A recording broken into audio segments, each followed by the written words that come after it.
എന്നൊരു പറഞ്ഞുവയ്പുണ്ട്. അതുപോലെ തന്നെ ദിലീപ രാജാവിൻ്റെ കഥകൾ നമുക്ക് കാണാൻ സാധിക്കുന്നതാണ്. ദിലീപ മഹാരാജാവ് മനുഷ്യരെ എന്ന പോലെ തന്നെ മൃഗങ്ങളെയും പക്ഷികളെയും സർവ്വചരാചരങ്ങളെയും കണ്ട് അവരുടെ ക്ഷേമൈശ്വര്യങ്ങൾക്ക് പോലും വലിയ പ്രാധാന്യം കൊടുത്തിരുന്നതായി കഥകളിൽ നിന്നും നമുക്ക് മനസ്സിലാക്കാവുന്നതാണ്. ഭഗീരഥന്റെ കഥ പറയുന്ന സമയത്ത് ദീർഘമായ കഠിന തപസ്സിലൂടെ സ്വർഗത്തിലുണ്ടായിരുന്ന ഗംഗാനദിയെ ഭൂമിയിലേക്ക് എത്തിച്ചത് ഭഗീരഥ മുനിയാണെന്ന് പറയുന്നു. ഭഗീരഥ മുനി എന്ന് പറയാൻ തന്നെ കാരണം അവിടെ രാജാക്കന്മാരെ രാജർഷികൾ എന്ന് തന്നെയാണ് അറിയപ്പെട്ടിരുന്നത്. അപ്പം രാജാവായ ഭഗീരഥൻ മുനിയെപ്പോലെ തപസ്സു ചെയ്തു ഗംഗയെ ഭൂമിയിലേക്ക് കൊണ്ടുവന്നു. അതുകൊണ്ട് ആ ഗംഗാനദിക്ക് ഭാഗീരഥി എന്നുകൂടി ഒരു പേരുണ്ട്. പിന്നീട് കാകുത്സൻ ഭരിച്ചു, രഘു ഭരിച്ചു. രഘുരാജാവ് ഭരിച്ചത് മുതലാണ് ഇതിനെ രഘുവംശം എന്നും അറിയപ്പെടുന്നത്. അതിനുശേഷം ഭരിച്ചതാണ് അജമഹാരാജാവ്.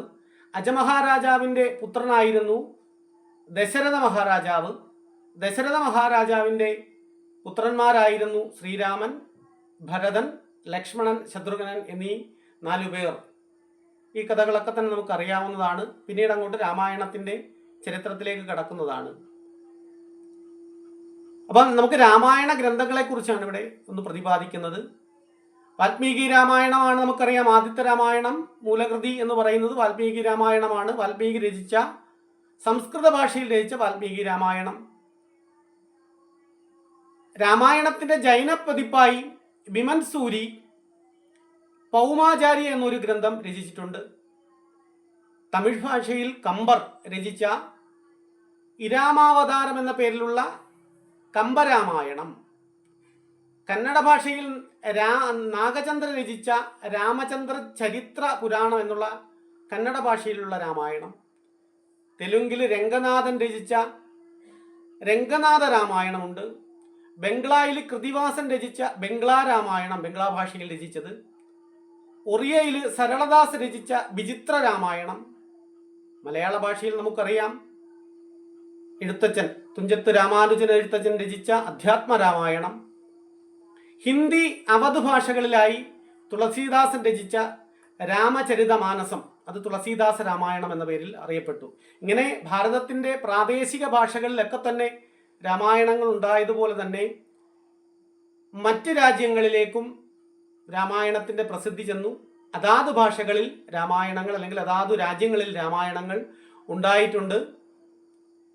അതിന് കാരണം ഭാരതത്തിൻ്റെ സാംസ്കാരിക വിസ്തൃതിയാണ്. നമ്മൾ പറയുന്ന കച്ചു മുതൽ കാമരൂപം വരെ മാത്രമല്ല ഭാരതത്തിൻ്റെ വിസ്തൃതി.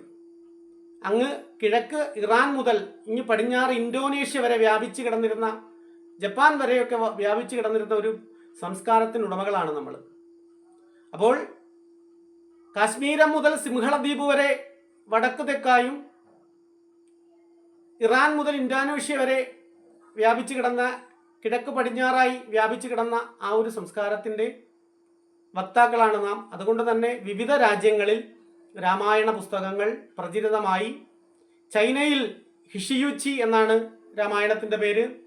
തായ്ലൻഡിൽ രാമകിയാൻ അഥവാ രാമകീർത്തി എന്ന പേരിലാണ് തായ്ലൻഡ് രാമായണം അറിയപ്പെട്ടിരുന്നത്. മ്യാൻമാറിലെ രാമായണത്തിനെ യമ സദ്ഭാവ് എന്ന പേരിലാണ് അറിയപ്പെട്ടിരുന്നത്. കംബോഡിയയിൽ റിയാംകിർ എന്നും ലാവോസിൽ ലാഫ്ര ലാം എന്ന പേരിലും രാമായണം അറിയപ്പെട്ടു. ഇന്തോനേഷ്യയിൽ കകാവിൻ രാമായണം എന്ന പേരിലും, സുമാത്രയിൽ രാമായണ സ്വർണദ്വീപ് എന്ന പേരിലും, ഫിലിപ്പീൻസിൽ മഹാരാഡയ ലാവാന എന്ന പേരിലും രാമായണം അറിയപ്പെട്ടു. നേപ്പാളിൽ സിദ്ധി രാമായണം എന്ന പേരിലാണ് രാമായണത്തെ അറിയപ്പെടുന്നത്. ജപ്പാനിൽ രമേൻഷോ എന്ന പേരിലും, ബാലിയിൽ രാമകവാജ എന്ന പേരിലും, പേർഷ്യയിൽ ദസ്തർ ഇ രാം ഓ സീത എന്ന പേരിലും രാമായണം അറിയപ്പെട്ടു. അപ്പം ലോകത്താകമാനം 300-ലധികം രാമായണ ഗ്രന്ഥങ്ങൾ പ്രചരിതമാണെങ്കിലും ചില രാമായണങ്ങളുടെ പേര് മാത്രമാണ് ഞാനിന്ന് ഈ ഒരു വീഡിയോയിലൂടെ നിങ്ങളുടെ മുന്നിലേക്ക് സൂചിപ്പിച്ചത്. അപ്പം അടുത്ത ഒരു വീഡിയോയിൽ അടുത്ത ഒരു അറിവുമായി നിങ്ങളെ തേടി ഞാൻ എത്തുന്നുണ്ടാവും. എല്ലാവർക്കും നന്ദി.